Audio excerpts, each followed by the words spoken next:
Flitefest 2025 in Malvern, Ohio. These are the Mystic Mainsprings behind behind this, one of the wildest events I've ever been to in my life. And we're gonna there's another video that talks about the event and the company that I'll be playing later, but this is just a quick thing on how it all started and why. Why would you? Why would you want to do this? No. Yeah. Why would you not want to do this? Exactly. So you flew as a kid with your dad? Yeah. So I grew up in aviation. I actually was blessed to live on a small farm that had a runway on it. And as young as I can remember, I'd be walking down to a hangar with my father to a little BC-12D Taylorcraft located in a little tiny hangar. And we would blast off and just barely miss the trees. It was a really tiny runway. Yeah. And as we got older and heavier, of course, we had to move over to model aviation. So still pursued general aviation at a safer, larger airport. But we had this big field, and that was the time that I started actually building with my father and learning about building. And he spoke a lot of truth about aeronautical design at that time to me. We'd spend 4 or 5 months into working on an airplane together, and then we'd immediately go out to fly it.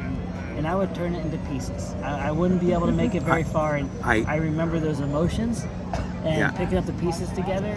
But mostly what I remember is my dad's encouragement in doing it again. Wow. And so you started in, I heard, with foam board and skewers and pop bottles? Yeah. So basically, my father also taught me to be frugal. And as my wife and I were doing youth ministry, felt a real calling to try to connect families once again through a common activity. And we decided to use the one that my dad used with me, but the problem was model aviation was very expensive. It took a long time, and you're going to crash. Yep. So what we worked hard on doing was trying to identify materials that anybody could get, use techniques that anybody could learn very quickly, and make a build experience so quick, so when you do crash, you want to do it again.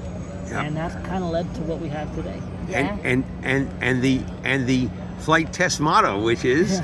Well, bring the people you love and the planes you don't, or build, fly, crash, and repeat. Yes. Company started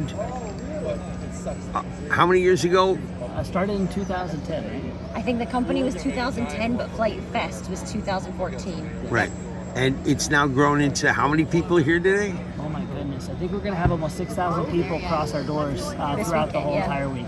And these build tents are filled with testimonies to that, where even the youngest child can put something together and have a limited success. And by the end of this event, we always have a moving number of pilots adding, because someone will come in as a spectator. They'll see what's going on. They'll start participating in these build tents. And by the end of the event, they're a full-blown pilot knowing how to build, how to fly, and how to design. Well, and I think we embrace the crash so much. We now have combats, which is one of the biggest draws to the event. I've never seen anything like it. I've got a video of, I don't know if the video will do it justice, but it felt like I was sitting inside a popcorn machine. Yes. That's a good, that's a beautiful picture. I mean, and the fact that I've got a video of a guy from England who brought in a replica of a Lancaster bomber, and he said, I'm not bringing it back. I can't fit it on the airplane, so I'm going to make sure it dies honorably here. Yep. Sometimes these people will travel in and they'll have literally like a little duffel or sandwich baggie of electronics, and they just come in here with nothing more than a hot glue gun and some electronics, and they build some of the most incredible aircraft, but they're flying home. Yeah. And so usually it's Saturday evening we'll have our largest combat. Yep. And if they do happen to survive, a lot of them will donate their planes to kids that are just getting into the hobby to keep them going. So yeah. I was running shuttles this morning, and there was a young man who was walking in with his dad, and the reason they were back was because last year they got the very tail end, and a gentleman came up and said, hey, do you want to learn to fly? And the kid said yes, and he gave him this airplane, and they're back this year to fly that very airplane because the kid was so excited and finish that journey.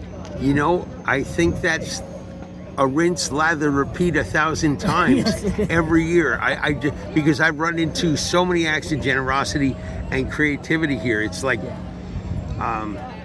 it is. It's overwhelming sometimes. Yeah. There's something a lot more than aviation going on. Aviation is truly a treasure, but what's happening here is really something special. It's something that people need. The relationships and the memories that are built.